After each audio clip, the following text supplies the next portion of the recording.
47 में तो सावरकर के जो लोग थे गॉडसे के, उन्होंने कहा कि ये देश कैसे चलेगा, ये देश चलेगा ओम नमः शिवाय से, ये देश चलेगा ओम भूर्भुवस्सुवः तत्सवितुर्वरेण्यम से। तो मौलाना अबुल कलाम आजाद थे, उन्होंने कहा कि नहीं, ये देश चलेगा बिस्मिल्लाहिर्रहमानिर्रहीम से, ये देश चलेगा अल्हम्दुलिल्लाहि रब्बिल आलमीन से। सिख भाई वही थे, तो सिख भाई ने भी कहा कि नहीं, ये देश चलेगा एक ओंकार सतनाम करता बिरुत नरवू नरवीर अकाल मूरत अजवनी से भुंगुर प्रसादी। अब क्रिश्चियन जो बैठा हुआ था उसने भी कहा नहीं, ये देश चलेगा there is non god but one god and Mohammad is last the messenger of one god. झगड़ा हो गया, अब देश कैसे चले? उधर ओम नमः शिवाय वाले आ गए, उधर बिस्मिल्लाह वाले आ गए, उधर चर्च वाले आ गए, उधर गुरुद्वारे वाले आ गए। अब चले तो कैसे चले? अब एक ऐसे कानून की जरूरत थी जो सबकी बात को रखते हो। तो 7 लोगों की एक टीम बनी, 7 लोगों की एक टीम बनी 1947 को, जब ये देश आजाद हो गया था। तो टीम बनने के बाद तकरीबन 3 साल में उस टीम ने एक कानून की किताब लिखी। 3 साल, 47 में देश आजाद हुआ, 47 के बाद ऐसे ही ये देश चलता रहा। उसके बाद जब कानून तैयार हो गया, उस कानून को लिखने वाले 7 लोग थे।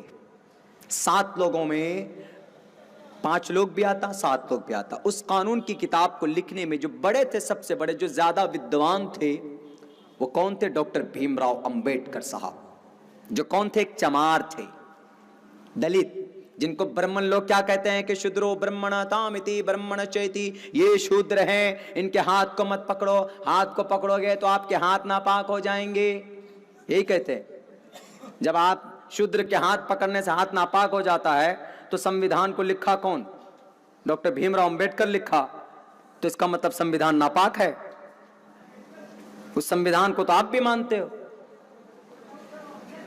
ये अलग कॉन्सेप्ट है, एक अलग बात है। वेदों के अंदर कहीं पर भी किसी इंसान को नापाक नहीं कहा गया, कहीं पर भी नहीं कहा गया। वेदों के अंदर, शास्त्रों के अंदर किसी इंसान को नापाक नहीं कहा गया। हाँ, बड़ा छोटा कहा गया है कि ये बड़ा ये छोटा, मतलब ये बड़ा कबीला वाला ये छोटा कबीला वाला कहा गया। आपके यहां भी कोई अंसारी है, कोई कुरैशी है, कोई चौधरी है, कोई शेख है, कोई सिद्दीकी है, ये हो सकता है। बट ऐसा नहीं जो शेख होगा तो वो पाक होगा और जो जुलाहा होगा तो नापाक होगा। No, not allowed to say anything in like that. बिल्कुल नहीं, वेदों के अंदर इजाजत भी नहीं है। शूद्रो ब्राह्मणतामिति ब्राह्मणश्चेति शूद्रताम चित्रियाति वितरत्वम विगाद्विच्यम तथेच च सएके मात्रपति परजानाम कथम पुनर्जाति कीर्ता परभेदा। ए दुनिया के इंसानों, जब इस पूरे संसार का, इस जगत का गुरु एक, परमात्मा एक, तो इंसानों को भी उसी एक ईश्वर ने पैदा किया। उसने इंसान को 2 तरह पैदा नहीं किया, बल्कि सारे इंसान को बराबर पैदा किया है, यानी सबको पवित्र पैदा किया, अपवित्र नहीं पैदा किया। जवाब दो ब्राह्मण वालों, नहीं जवाब दे सकते इस मंत्र को। क्यों? क्योंकि इस मंत्र का एक्सप्लेन सही यही है कि हर इंसान इस धरती पर पाक है, पवित्र है, नापाक बिल्कुल नहीं। उसके बाद देखिए, चलिए खैर, जब वो संविधान लिखा गया तो संविधान कितना खूबसूरत लिखा गया। उस संविधान के लिए अंदर लिखा सबसे पहले लाइन में, we the people of India, हम भारत के नागरिक हैं। अब मौलाना अबुल कलाम आजाद भी और वीर सावरकर भी, गॉडसे के जो मानने वाले थे, गॉडसे के मानने वाले भी, और क्रिश्चियन के मानने वाले भी, और सिखों के मानने वाले भी, जैनी के मानने वाले भी, सबने सोचा यार ऐसा लफ्ज आ गया जो सबको बराबर सराबर ले लिया। वी द पीपल, हम में सब आ गया। सावरकर भी आ गए, मौलाना भी आ गए, गांधी जी भी आ गए, सब आ गए। We the people of India, हम सब इस देश के नागरिक हैं। 26 जनवरी हम लोग मनाते हैं, क्यों? उस दिन इस देश का कानून नाफिज किया गया, संविधान बना, और इस संविधान ने सबको बराबरी का हक दिया है, सबको। ऐसा नहीं कि आपके इस बस्ती का आदमी होगा तो इसको, चलो ये बंगाल का आदमी है तो ये बंगाली, वो बिहार का है तो बिहारी, वो झारखंड का है तो झारखंडी, ऐसा नहीं। हर आदमी बराबर है। संविधान में we the people of India, सब बराबर। जब सब बराबर है, कोई कानून अगर आएगा तो सबके लिए बराबर आएगा कि नहीं आएगा? सबके लिए बराबर आएगा। लेकिन CAA के अंदर सबको बराबरी का दर्जा नहीं दिया गया। CAA के अंदर खुसूसन जो कलिमा पढ़ने वाले हैं, इनके नाम का तज़किरा बिल्कुल नहीं। इंडिया, पाकिस्तान, बांग्लादेश, बांग्लादेश, अफगानिस्तान, पाकिस्तान, इन तीनों देशों से प्रताड़ित यानी मजलूम हिंदू भाई आएंगे, नागरिकता दी जाएगी। अच्छी बात है, दीजिए आप, हम मना नहीं कर रहे हैं, लेकिन उनके आने से पहले उनको रखिएगा कहां पर? 3 करोड़ लोग अगर आएंगे वहां से तो कहां रखिएगा? उनको नौकरी कहां से दीजिएगा? पहले ये भी तो इंतजाम कीजिए।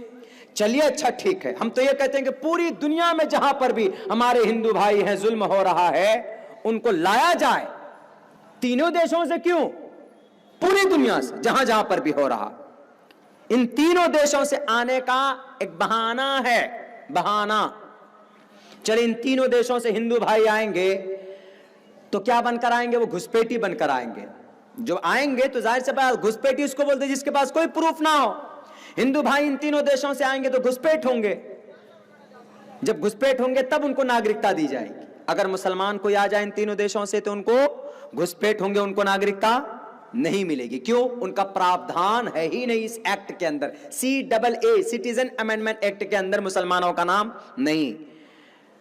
अगर कोई कहे कि भाई ये तो इन तीनों देशों से आने वाले मुसलमान को नहीं मिलेगा नागरिकता, हिंदुओं को मिल जाएगा, तो लेकिन हम मुसलमान जो इस देश में हैं तो हमारा तो कोई जिक्र ही नहीं, हमको तो डरने की कोई बात ही नहीं। डरने की बात तो नहीं है, लेकिन कब है अब बताते हैं। जब NRC लागू होगी, CAA को अलग रखे, लेकिन जब NRC लागू होगी, NRC, तो NRC लागू होने के बाद हिंदू भी छटेगा, मुसलमान भी छटेंगे। जो हिंदू छटेंगे तो वो क्या होंगे? घुसपैठ। जैसे इन तीनों देशों से हिंदू आएंगे तो घुसपैठ, तब नागरिकता दी जाएगी। NRC में जिनका नाम यहां छटेगा तो वो भी घुसपैठ। लेकिन उनको चिंता नहीं होगी। क्यों? क्योंकि जिनका नाम छटेगा NRC में, उन्हीं को नागरिकता देने के लिए, उनको नागरिकता देने के लिए CAA है, उनको मिल जाएगा CAA से। रह जाएंगे मुसलमान जिनका नाम छटेगा। अब वो कहां जाएंगे? वो भी कहेंगे कि हमको CAA के तहत नागरिकता दीजिए। वो कहेंगे कि भाई इस CAA के अंदर मुसलमानों का जिक्र नहीं है, तुमको तो नागरिकता मिलेगी नहीं, इसलिए कि CAA में मुसलमानों का नाम ही नहीं है। ये कानून बना हिंदू के लिए, हिंदू को नागरिकता दी जाएगी। मेरे भाइयों, फिर क्या होगा? आप या तो डिटेंशन कैंप में जाएंगे, या तो फिर आपको नागरिकता साबित करने में कई 100 साल लग जाएंगे, या तो फिर दूसरे नंबर पर आपको क्या कहा जाएगा? अपना नाम बदल लो, कलमे के बजाय कम ब्रह्म द्वितीयो नास्ते नहना नास्ते पढ़ लो, ओम नमो भगवते वासुदेवाय विश्वेश्वरा पढ़ लो, गणेश जी को अपना परमात्मा मान लो, सर पे टोपी की जगह यहां माथे पे तिलक लगा लो, नमाज के निशान की जगह यहां पर 3 तस्वीरें और 3 लकीर खींच लो। ये कहां जाएगा? आप डिटेंशन कैंप में जाने से बचने के लिए कई लाख मुसलमान एक झटके में अपना नाम बदलकर हिंदू धर्म के अंदर परिवर्तन हो जाएंगे। ये असल मकसद। अच्छा, CAA का ये मकसद है, तो क्या ये CAA संविधान के नजर में इसका कोई वजूद, कोई संविधान के तौर पर बना है कि संविधान के मुखालफत में बना? मेरे भाइयों, मैं तकरीर नहीं कर रहा हूं, मैं आपको एक चीज यही समझा रहा हूं कि संविधान में क्या लिखा। हम लोगों में से यहां पर जितने भी लोग बैठे हैं, मेरे ख्याल से बहुत कम लोग होंगे जो संविधान को जानते हो। अब आइए, संविधान क्या कहता है? संविधान का आर्टिकल, हिंदुस्तान के संविधान का दफा नंबर 14 साफ तौर पर लिखा हुआ इक्वलिटी बिफोर लॉ। सारे लोग इस देश के अंदर बराबर हैं। The state shall not deny to any person equality before law or the equal protection of the laws within the territory of India.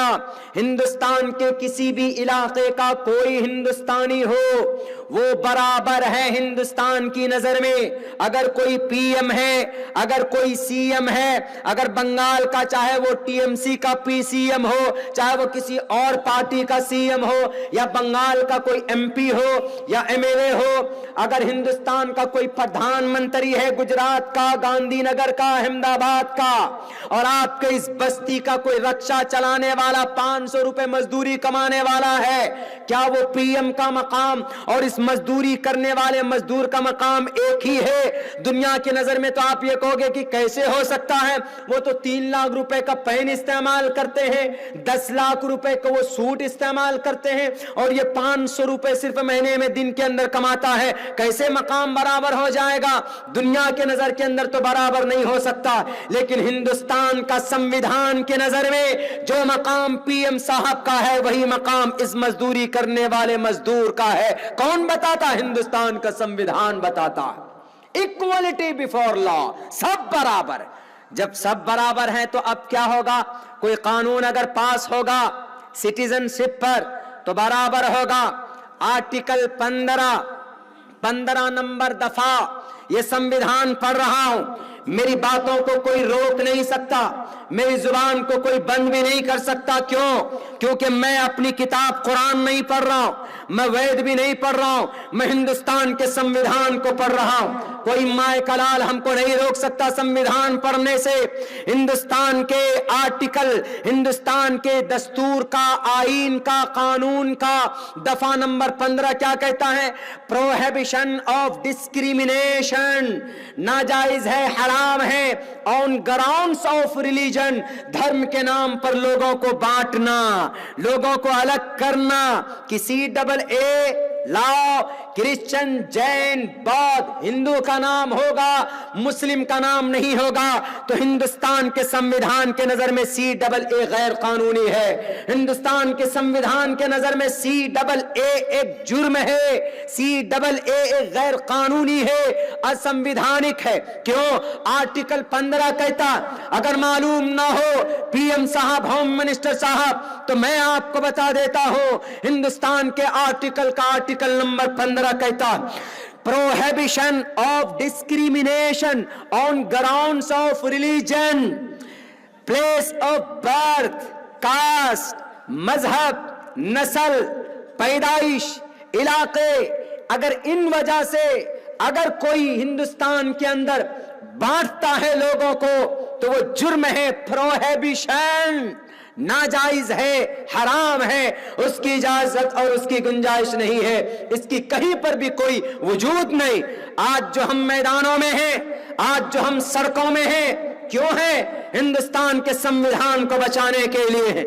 आज जो हमारी शाहीन बाग है दिल्ली के अंदर, शाहीन बाग, आपके कलकत्ता में 5 जगहों के ऊपर शाहीन बाग बना हुआ, आपके पूरे देश के अंदर 125 शहरों के अंदर शाहीन बाग बना हुआ। उसका मतलब सिर्फ यही है, वो अपनी मस्जिद को बचाने के लिए नहीं आए हैं। समाज की माएं, समाज की बूढ़ी औरतें, हमारी समाज की दादियां, हमारी समाज की नानियां, हमारी समाज की 2-2 महीने की बच्ची, मासूम बच्चियां शहीद हो रही है।